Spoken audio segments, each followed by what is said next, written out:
A Returning Warrior workshop is kind of a collaboration of a lot of different things between speakers, resources, workshops, breakouts, a lot of people from a lot of different backgrounds all coming together to take away what they can from post-deployment resources and information. My RWW experience was fantastic. I thought it was going to be a death by PowerPoint kind of evolution, but it was very interactive between the other service members that were there as well as the personnel that were in charge of each individual workshop.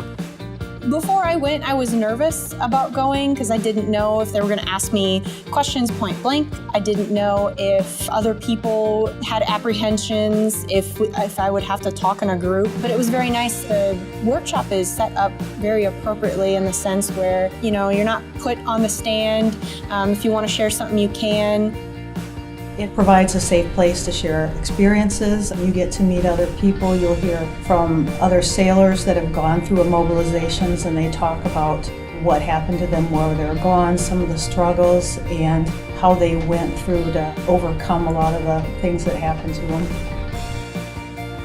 A lot of people go in expecting one thing and then come back and say, oh, I didn't know there were these resources, or this presenter was phenomenal and I walked away learning this, and this.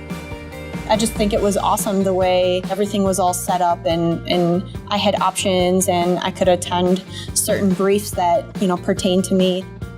Typical RWW starts on a Friday. We start the evening with a buffet dinner. We usually have a guest speaker that kind of lightens the atmosphere and brings about, just start to build those relationships with the other sailors and guests at your table. And then we do have some breakout sessions that evening that are optional. Saturday, again, we have main speakers throughout the Saturday day, and then there's available breakout sessions Saturday. And then Saturday night, we do have a banquet of honor, which is a great way to honor the sailor and their guests. And we do have a speaker that comes in and talks to everyone. And then Sunday, we do have speakers on Sunday that address transformational growth and some of the reintegration, and then we end around 12 o'clock. We all talked like normal people because we wore civilian clothes. We didn't really talk about our specific jobs really at all. So ranks weren't really ever a part of it, and it was more, there was a lot of camaraderie with each other for being there. It wasn't just, an E1 through E6 event. It was, E1 through 09. Even with the different rank structure, everybody interacted well, and it was meant to be an environment of people to come together as a community. As people arrive, there's some apprehension, there's maybe a wall, a little uncertainty. We get in, we have dinner, we have a group engagement, and as we go through the process, you see walls being broken down, you see more engagement and appreciation for the product that is presented to them.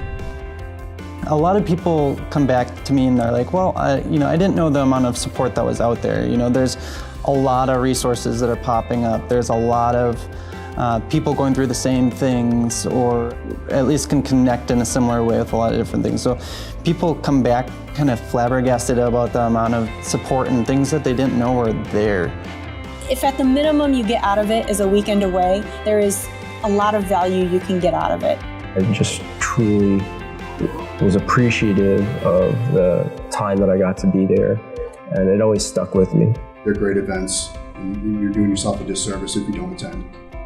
So if you can take the time and you can take that weekend and you can take that trip, it's phenomenal because the resources that they give is awesome.